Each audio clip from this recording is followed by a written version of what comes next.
habis. Ada orang mungkin rambutnya dibilis, rambutnya cantik. Apalagi zaman sekarang laki-laki pun karena semakin bagusnya hidup dia dibilis rambutnya. Ya, dan ada rambut yang laki-laki rambutnya panjang dibilis sama dia. Nah, saya katakan kepada kita, rambut secantik apapun akan ada waktunya dia kering. Ya. Wanita juga demikian, secantik apapun itu, yang pasti dia akan mengalami yang namanya kering. Jadi kebahagiaan itu saya katakan kepada kita, kebahagiaan itu ditentukan oleh Tuhan itu sendiri, ya. Jadi kalau kita datang sama Tuhan, maka kebahagiaan itu pasti akan terjadi. Ya.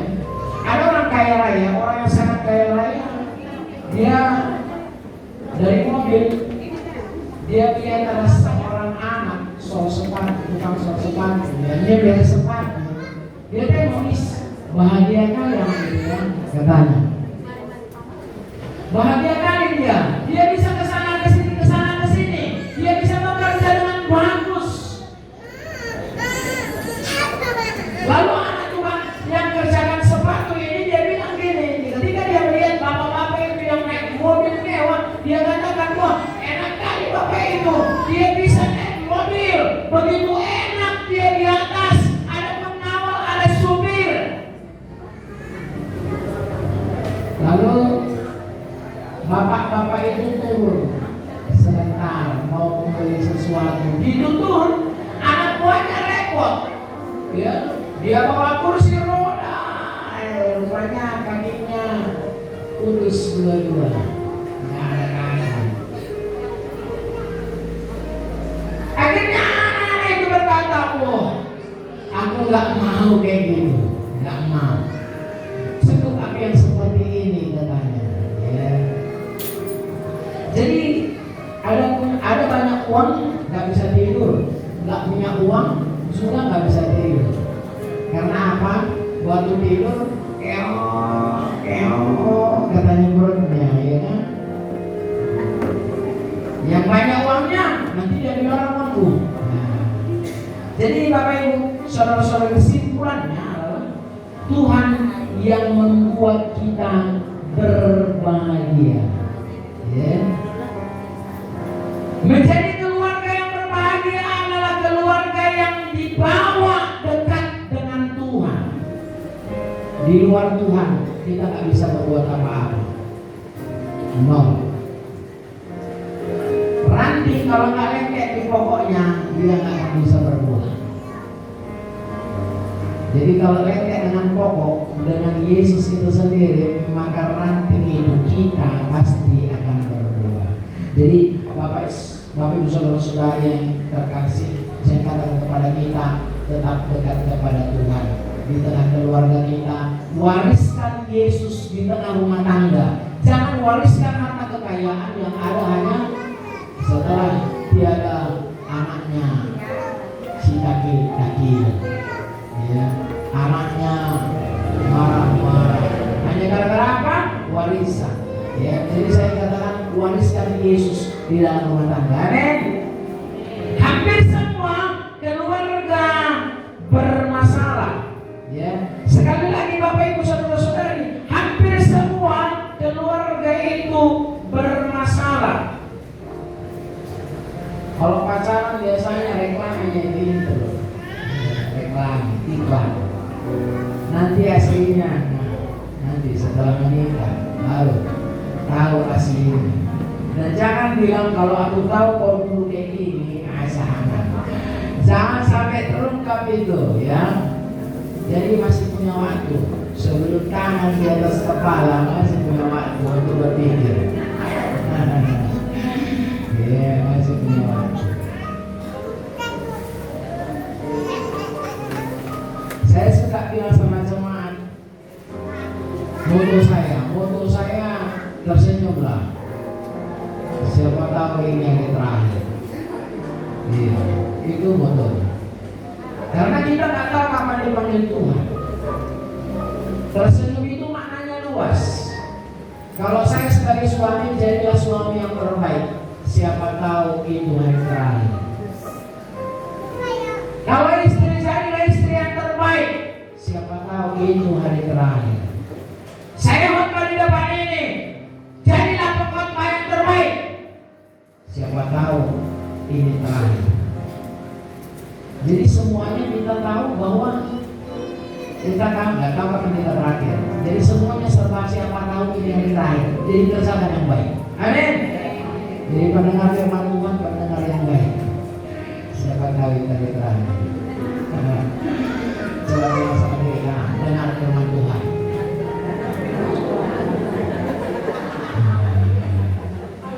Tapi dengarnya dengan senyuman, jangan dibody ya. Dan yang kedua, lama-lama kan udah capek body lama-lama. Nah, pada koni mau apa pendeta mau isi? Nah, ya kan. Yuk kita buka firman Tuhan di dalam kitab Kejadian pasal yang kedua ayat yang ke-18. Kejadian pasal yang kedua ayat yang ke-18.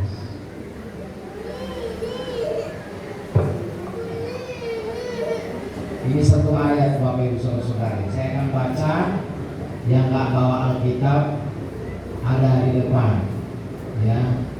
Tapi yang punya handphone suci bisa dibuka handphone sucinya. Siapa tahu di dalam ada Alkitab. Jadi kalau handphonenya suci jangan dicampur-campur, ya. Yuk kita lihat, kita dengar, dan kita akan lakukan firman Tuhan. Tuhan Allah berfirman, tidak baik kalau manusia itu seorang diri saja. Aku akan menjadikan penolong baginya yang sepadan dengan dia. Puji Tuhan. Saya tadi lupa memperkenalkan diri saya. Nama saya Pendeta Iman Purba. Ya, kalau yang tinggal di sini masih tahu, ya. Saya anak dari Ibu Pendeta yang ada di depan,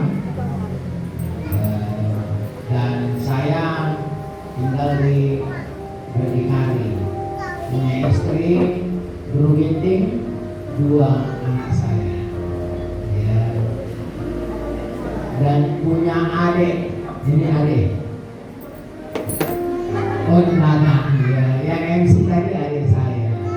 Lalu abang saya ada di Telaga, di Singkarang, Tanjung Priok. Kami 3 bersaudara. Mungkin itu saja perkenalan dari saya.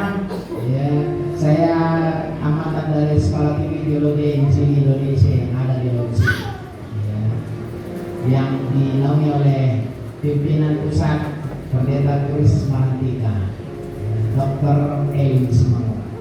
Ya, kita masukkan kembali kepada firman Tuhan, Bapak Ibu Saudara-saudari. Saya katakan kepada kita, masalah di tengah keluarga itu adalah suami, istri, dan anak. Itu saja, ya, tidak ada yang lain. Tuhan Allah berfirman tidak baik. Kalau kita lihat di dalam kitab Kejadian 1, di sana semua dalam penciptaan Tuhan semuanya baik. Coba lihat, di dalam penciptaan Tuhan semuanya dikatakan semua baik. Tapi ayat ini, ayat 18 ini, Tuhan Allah berfirman, Tuhan katakan tidak baik. Bukan berarti Tuhan salah menciptakan, tapi di sini menjelaskan bahwa seorang diri itu tidak baik.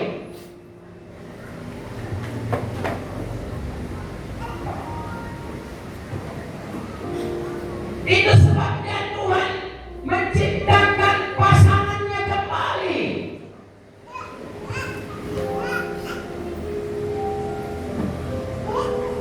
Dan Firman berkata bahwa seorang wanita itu yang bernama Hawa itu diciptakan Tuhan sebagai penolong dalam rumah tangga.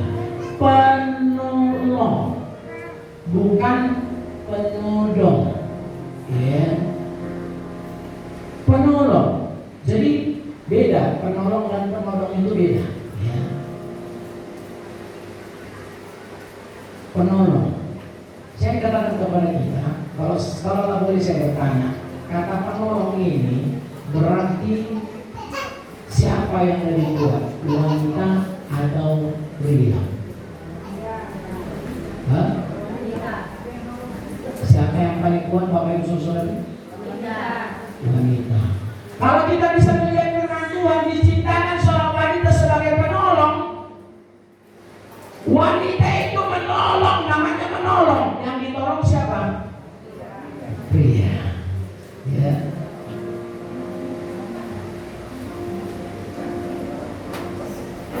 Penghibur, penguat. Ya. Ketika pria ini sakit atau pria ini lemah, wanita ini pendamping ini sebagai penolong. Saat mungkin kerja suami di luar, uangnya sedikit, nggak dibawa banyak, ya. Istri bilang gini, Pak, nggak makan pun satu hari kan nggak mati. Wah, senang tuh itu, ya. Ini enggak dikasih 1 juta, besok dikasih 700, lebih ke saya juga 700 bisa dibantu, ya kan? Semalam 1 juta, ini sekarang 700, kemana? Belum dibikin teh manis, ya kan? Belum dikocok teh manis, tapi dikatakan dalam firman Tuhan, seorang wanita tercipta sebagai penolong. Di saat pria itu sedang lemah, wanita itu bisa menolong kehidupan kami para pria.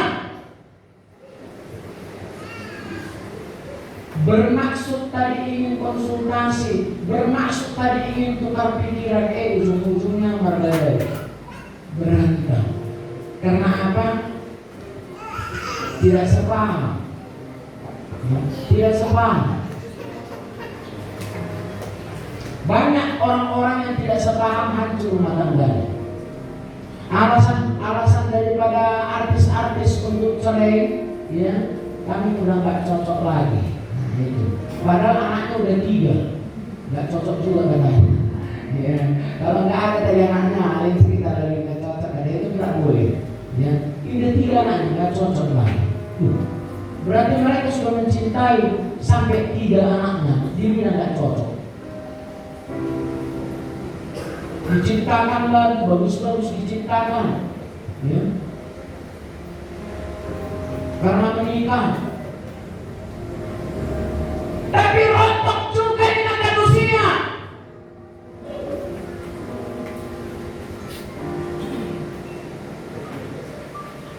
Tuhan berkata, aku akan menjadikan penolong baginya yang sepadan. Kata sepadan ini setara, bertatap muka, saling menatap muka. Ya.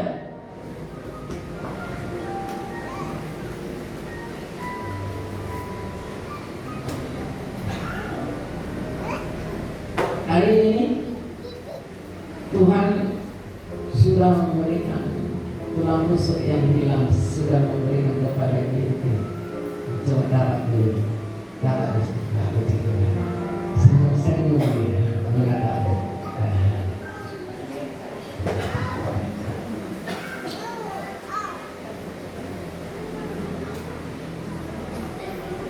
Jadi, Bapak Ibu Saudara-saudara yang terkasih, saya katakan kepada kita, ada banyak masalah yang kita hadapi di dalam rumah tangga. Coba kita lihat di dalam Maliaki pasal yang kedua ayat 13. Ini sesuatu hal yang sangat penting. Maliaki 2 ayat yang ke-13. Maliaki 2 ayat 13 dikatakan, dan inilah yang kedua yang kamu lakukan, kamu menutupi mesbah Tuhan dengan air mata, dengan tangisan dan rintihan, oleh karena ia tidak lagi berpaling kepada persembahan dan tidak berkenan menerimanya dari tanganmu. Persembahan yang kita berikan kepada Tuhan, Tuhan tidak mau terima.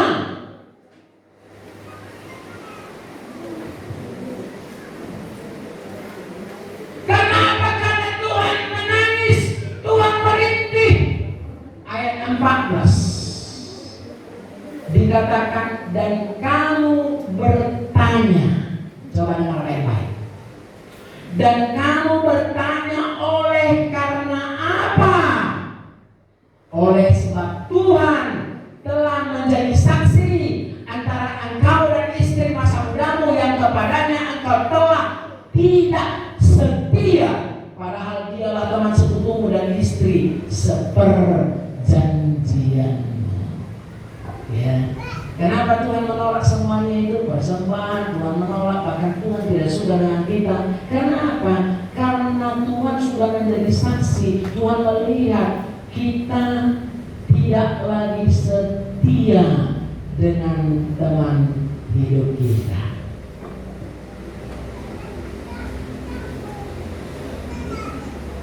Tidak setia kepada istri, tidak setia kepada suami. Tapi kalau di gereja, hebat. Nyanyi jago. Setialah sampai mati. Di gereja bingung, ya bingung. Biasanya ada sebab, ada akibat. Nah, di gereja untuk bikin gini itu susah. Tapi coba kalau Marpesta,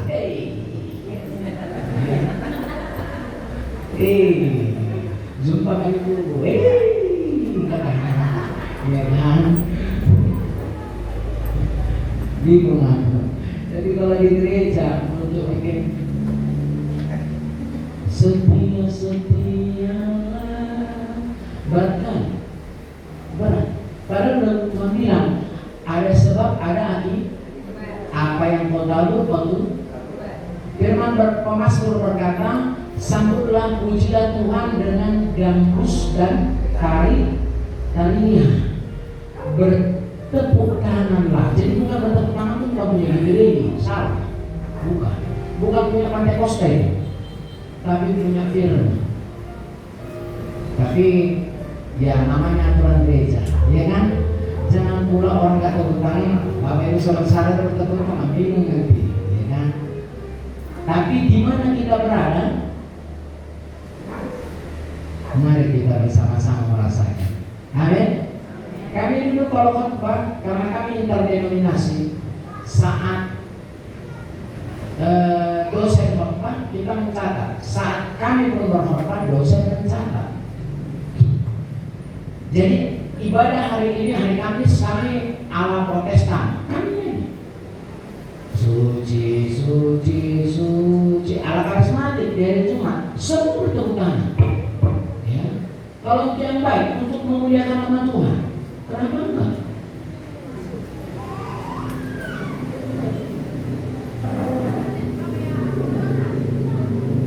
Jadi Bapak Ibu saudara-saudari yang terkasih, saya katakan kepada kita, sebabnya kenapa?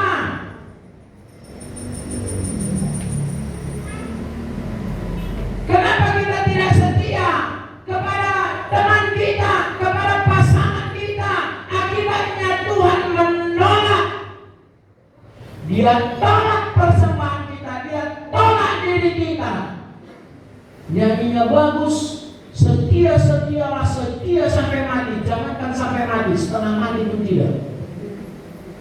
Setia kepada siapa? Kepada yang tidak nampak. Setia kepada Tuhan Yesus. Tuhan Yesus yang tak nampak. Tidak nampak nih, tapi bisa kita rasakan. Amin.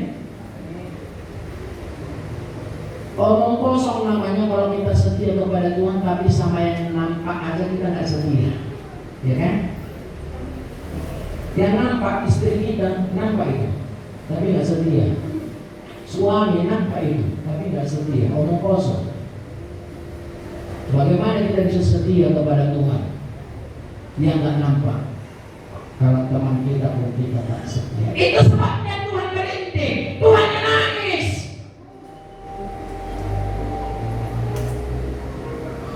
Tuhan suka yang namanya keluarga, Bapak Ibu. Dia senang. Tuhan senang kalau keluarga senang, tapi keluarga tak senang,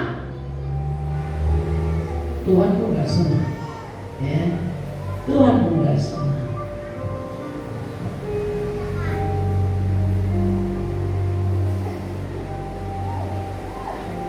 Di dalam kitab Matius pasal yang ke-10 ini jelas bahwa musuh kita siapa selain daripada iblis, ya. Matius 10 ayat yang ke-36. Coba dengar baik-baik. Yuk kita baca bersama-sama. Matius 10 ayat 36. Baca dengan keras-keras. 2, 2, 3 ya. Dan musuh orang-orang seisi rumahnya. Musuh orang ialah orang-orang seisi rumahnya. Nah, ini dia ya. Saya katakan kepada kita bahwa sebenarnya satu rumpun bambu itu berdekatan, dia akan tumbuh saling bergesek, ya, saling bergesek.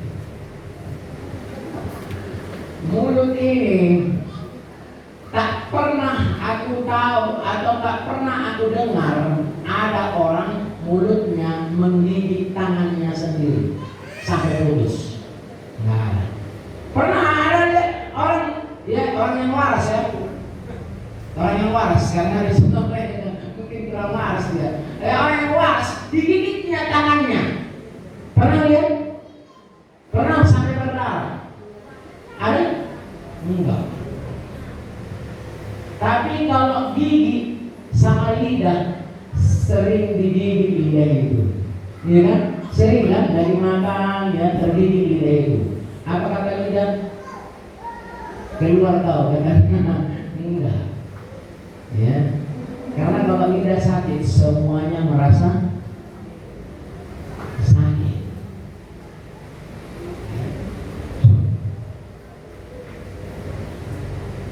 Ini yang harus kita memiliki sikap yang dewasa di dalam Tuhan.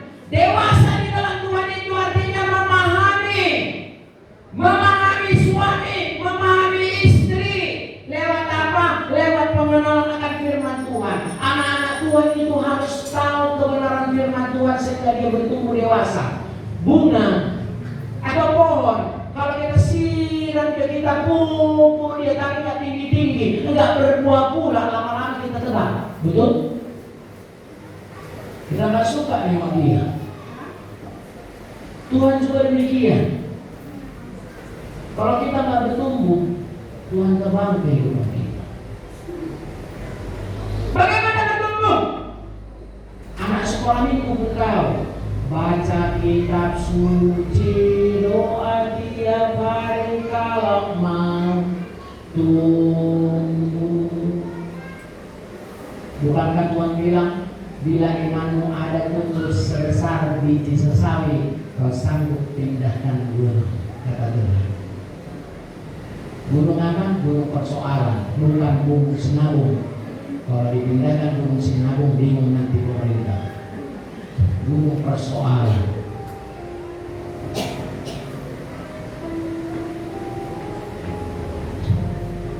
Aku pernah bilang sama jemaat seperti ini, Bapak Ibu Saudara-saudari. Kita itu seperti Ibu Raja Wali dan anak Raja Wali. Anak Raja Wali itu ketika dia sudah lahir, ketika dia lahir semakin besar, semakin dewasa, dia induknya itu menghancurkan sarangnya dan anaknya dijatuhkan ke jurang. Waktu dijatuhkan ke jurang, lalu anak Raja Wali itu dia menangis, mama.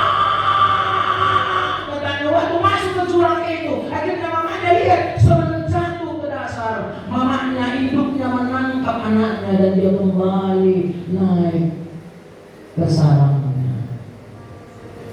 Besok juga demikian, dia jatuhkan lagi anaknya. Akhirnya dia berkata, mama.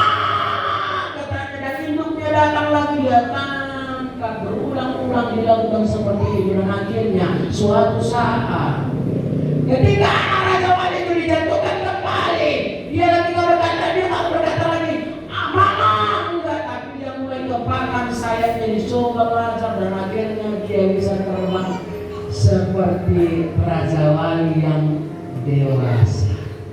Saya bertanya, di mana dia belajar? Di mana Bapak Ibu Saudara? Di mana? Di jurang. Jadi kalau kita masuk ke dalam lembah jurang, jangan nangis pada dunia, nangislah pada Tuhan. Sampai kita akan mengalami kedewasaan, dewasa, sehingga kita bisa memahami istri. Banyak orang berkata, suami yang takut istri. Maaf, bukan suami yang takut istri, bukan.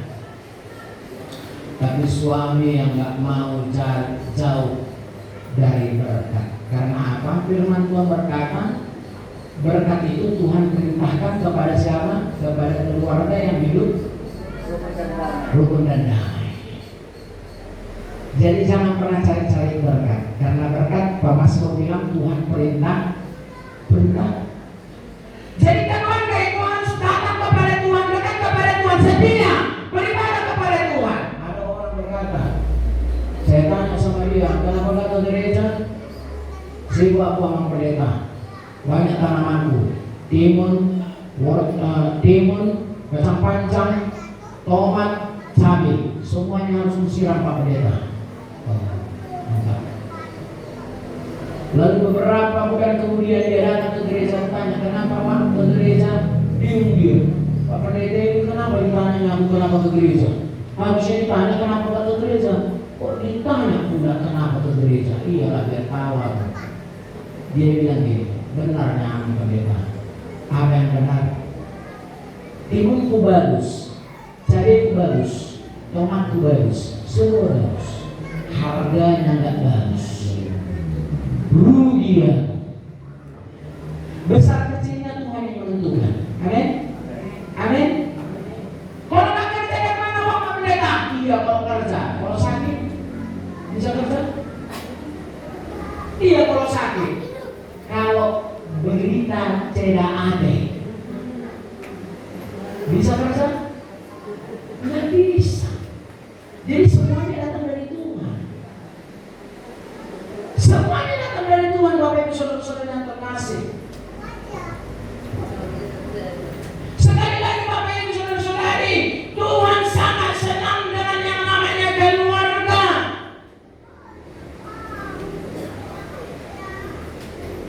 Seringkali kalau lagi bertengkar dalam rumah tangga, ribut dalam rumah tangga.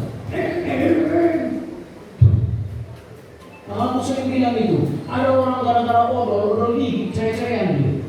Odol gigi dia cuma, tapi cerai. Nggak nyambung dia.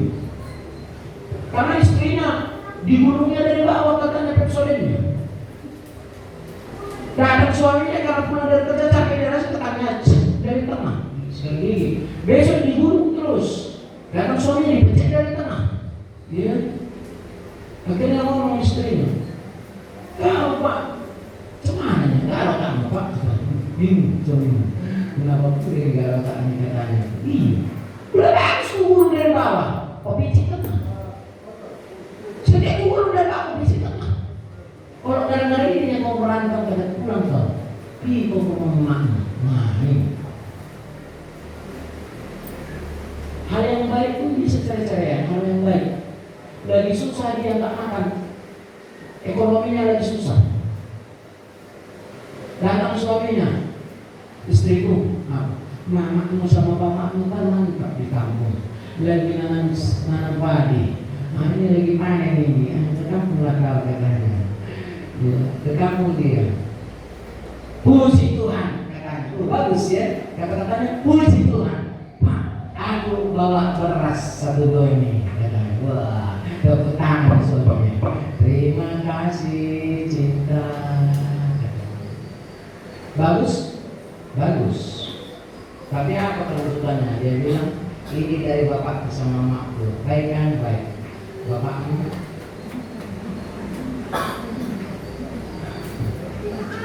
diambilnya berasnya dari nama. Makan berasnya gitu. Iya kan? Karena apa? Ucapan.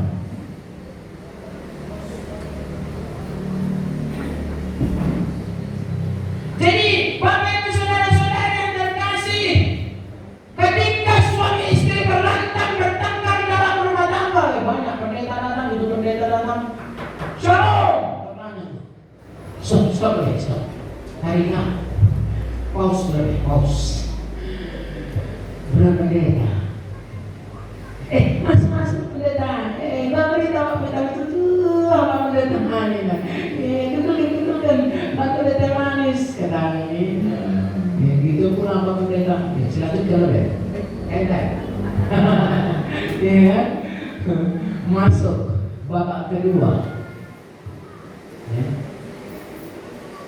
Kadang-kadang lebih berharga pendeta daripada Tuhan Yesus.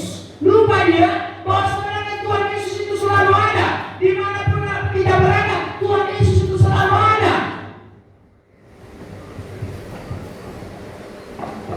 Itu sebabnya ada lagunya.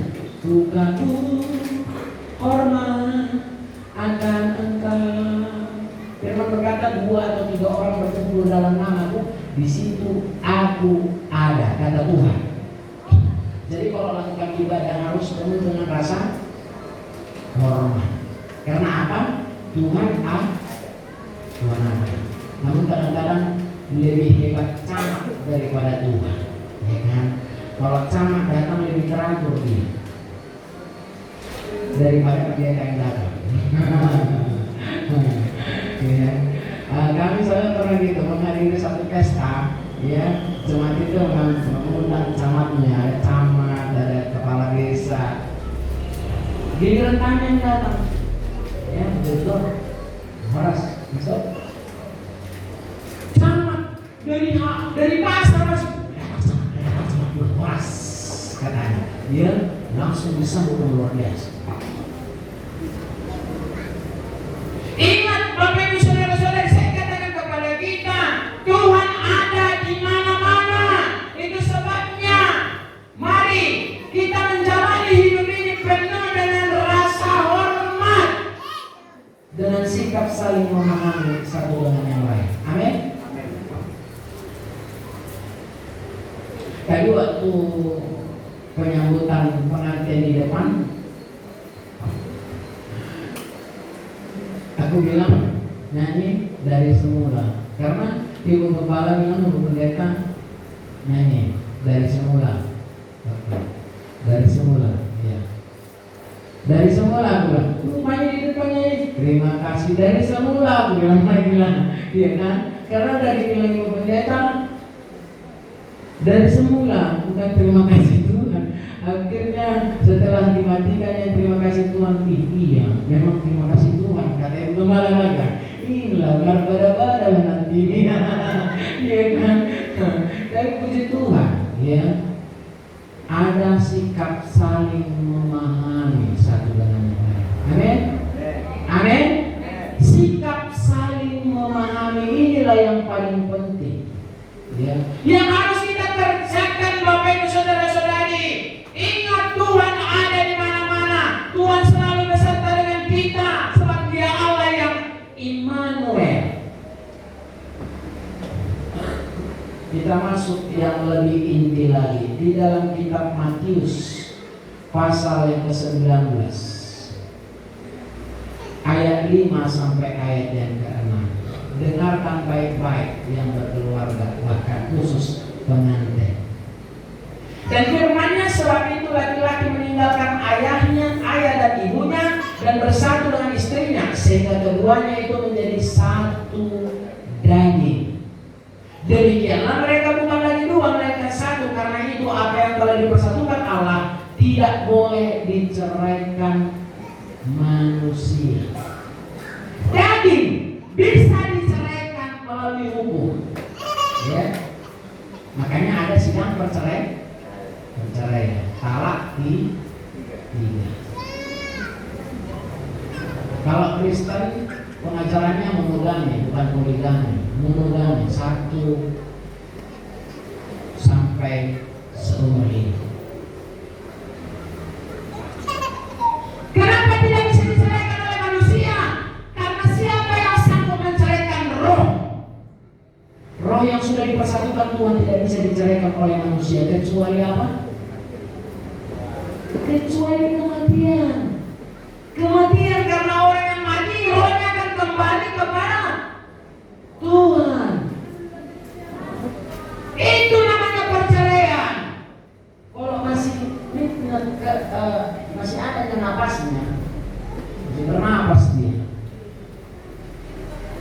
Itu bukan bercerai namanya. Makanya di dalam gereja kita menikah dengan cerai hidup kita nggak terima. Ada itu pengacara dari Medan, pengacara hebat itu, bawa uang 1 koper, pakai mobil Fortuner, dibukanya di belakang. Di situ ibu gembala, di situ bapak pendeta waktu masih gambaran lagi ya, masih ada. Dibuka uangnya banyak, ratus ribu, puasa dari 50 juta, karena pas koper dibukanya. Aku suka korban di sini katanya, puji Tuhan kami bilang. Tapi gini Pak Pendeta katanya, aku suka kali nengok gereja ini. Aku mau menikah. Aku bilang sama dia, enggak, aku bawa uang yang kalau menikah bisa jadi nikahkan. Tapi gini ya, Pak Pendeta, aku pengacara sebenarnya, aku bawa surat-surat ini. Talak 3 udah katanya. Masih hidup rupanya istrimu. Satu cuma syaratnya, bisa kami nikahkan, tapi cuma 1 syaratnya. Apa itu Pak Pendeta? Minta surat cerai dari Tuhan Yesus. Karena kita lebih takut sama Tuhan Yesus daripada sama manusia. Ditutupnya kok pernyataan di bawahnya, ngomong nggak sampai depan. Di bawahnya ngomongnya tadi katanya senang aku mau ngasih korban ke sini katanya, tapi kalau nggak dikasih menikah ngomong di depan, ya pulang nih. Karena apa? Kita bukan gembala upahan. DPD ini menganut 2 versi dalam pernikahan. Satu pernikahan kudus, yang kedua pernikahan peneguhan. Ya, kalau hamil di luar nikah itu nggak bisa nikah kudus, harus diteguhkan. Jadi kalau ada orang ini dari gereja ini sedang hamil, itu bukan pernikahan kudus, tapi peneguhan. Itu sebabnya 2 pengantin ini kami tanya, cek kesehatan, sudah dicek kesehatan, jelas.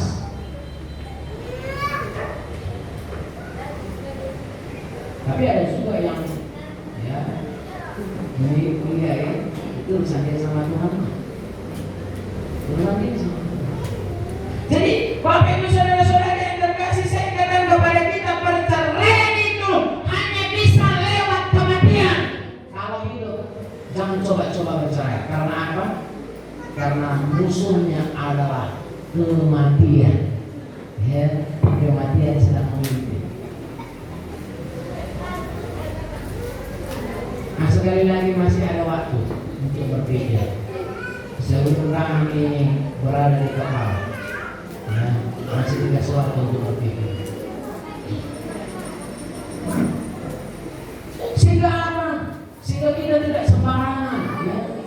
Nanti betul-betul jangan gini-gini ekstrem lah. Iya. Dalam hatinya memang gitu ya, dari dulu dia. Meskipun dia seperti itu, aku tetap mencintainya. Nah, ini dia. Ya. Makanya aku sering bilang sama kawan-kawan, kalau mau bikin istri lebih mencintai, gampang, aku bilang. Apalagi kalau merokok. Iya, merokok.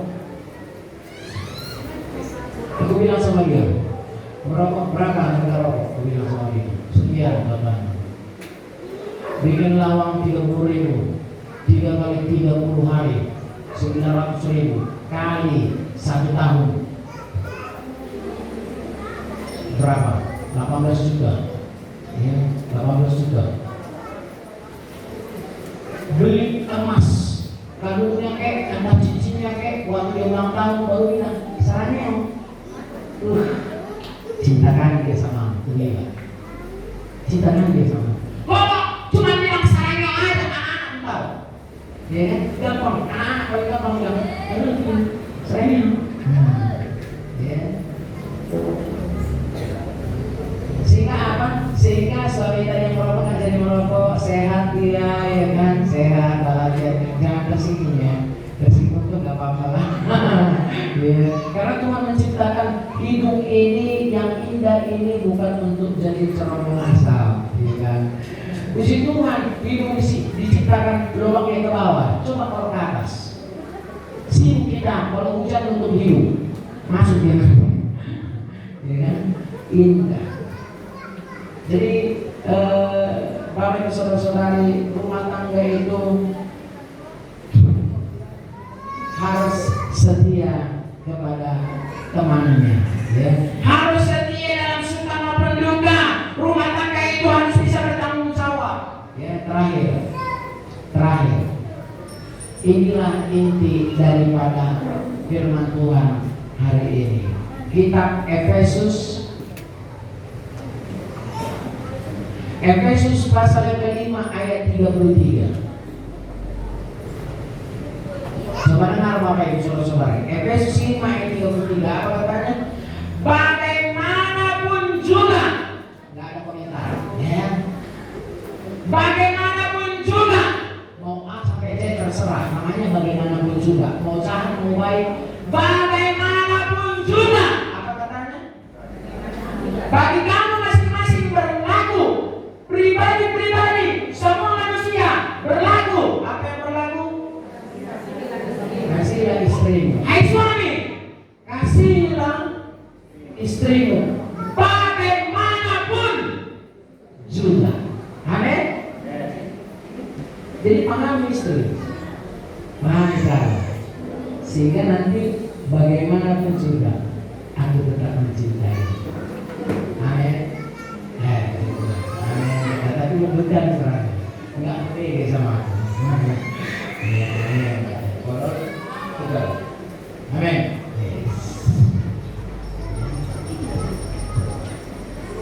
Walaupun lagi punya masalah, istri itu lari kepada kesukaannya. Apa kesukaannya? Ngomong, belanja, cuci mata. Apa lagi kesukaannya? Nyuntil. Saking seringnya nyuntil, lupa memperbaiki bibir. Ya, senyum pun besar. Ya, katanya kebiasaan ini katanya. Kebiasaan. Tapi malah begitu tetap mencintai diri, kata selang, ya kan? Itu enaknya kalau bawa ke gereja, dewasa, suami dewasa, pergumulan suamiku pergumulan maus, hanya pergumulan. Bertindak, ya, bertindak. Ayo Pak, gereja. Ada bosan mengajak dia, bosan. Tahu seorang ini mengajak, jangan bosan. Bawa suami ke gereja supaya baik rumah tangga. Kasihlah istrimu. Jangan lebih sering cakap-cakap sama istri orang. Menjamin. Itu sebabnya kalau kita lagi mimpi, suami cari pulang dari kerja, cuci tangan lah, baru siapkan nasi. Nasi tadinya warna putih berubah jadi warna merah. Kata sama suami, aku depan yang di teman aku jagoan.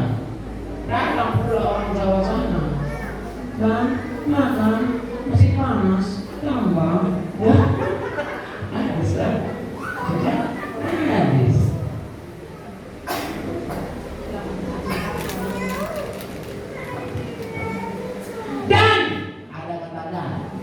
Jangan dulu senyum-senyum istri, dulu selesai. Dan istri, nah coba suami yang dekat sama istrinya, begitu.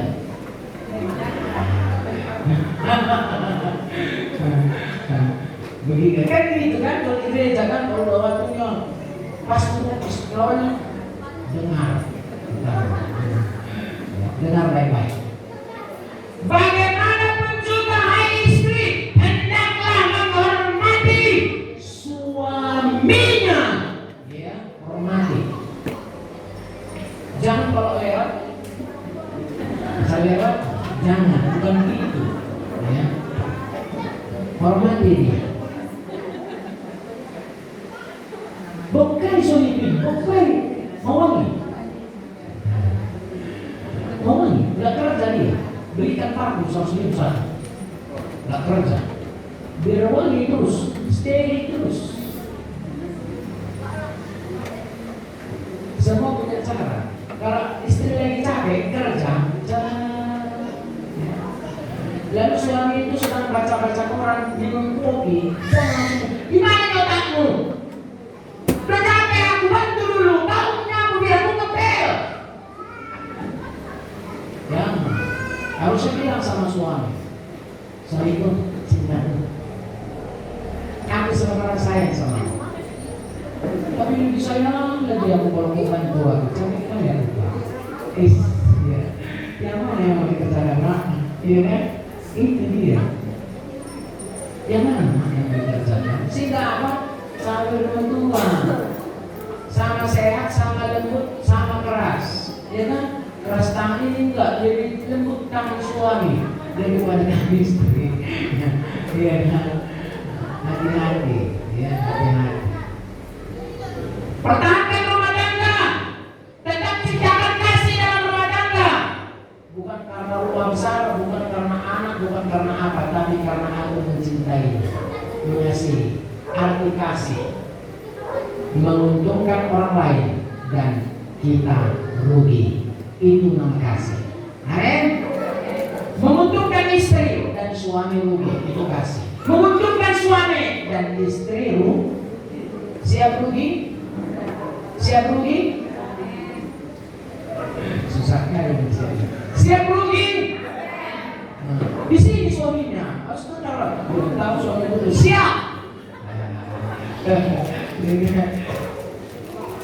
Siap rugi itulah kasih. Puji Tuhan, kiranya firman Tuhan hari ini bahkan terkhusus buat Aldo Bremana dan Ica Belisca ya, Langgam sampai kalau orang Banda bilang Sau Madura. Masalah kan selalu ada, tapi masalah itu datang bawa kepada Yesus, maka semua akan Tuhan perbaiki. Ya, Petrus nggak punya apa-apa, jala ikan nggak ada ikan, Tuhan suruh dia datang kepada Tuhan, dia bawa kepada Tuhan, Tuhan suruh lebih dalam, ikan jadi banyak. Ya. Jadi berkat itu bisa banyak datang. Berkat banyak uang, berkat sehat, sukacita, damai sejahtera itu berkat. Ya. Jadi Tuhan memberkati buat pengantin semakin dekat kepada Tuhan, setia sampai mati, khusus kepada Tuhan. Ya. Kita berdoa.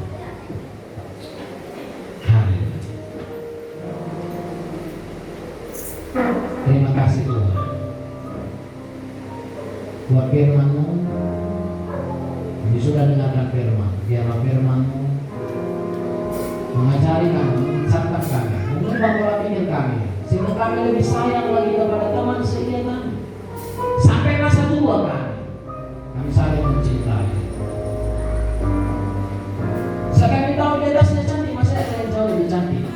Tapi kami lupa di bawahnya jelek, di bawahnya buruk, masih ada yang jauh lebih buruk. Ajar kami untuk bersyukur Tuhan. Kami bersyukur punya istri dan kami bersyukur punya suami. Kami bersyukur punya anak. Kami menerima dia apa adanya. Sebab itu adalah pilihan Tuhan. Terima kasih Bapak atas pilihan-Mu. Sebentar kami akan memasukkan pernikahan. Berkati pernikahan ini, berkati pengembala Tuhan yang sempurna. Di dalam nama Yesus Kristus kami sudah berdoa. Haleluya. Amin. Saya serahkan kepada Ibu Gembala.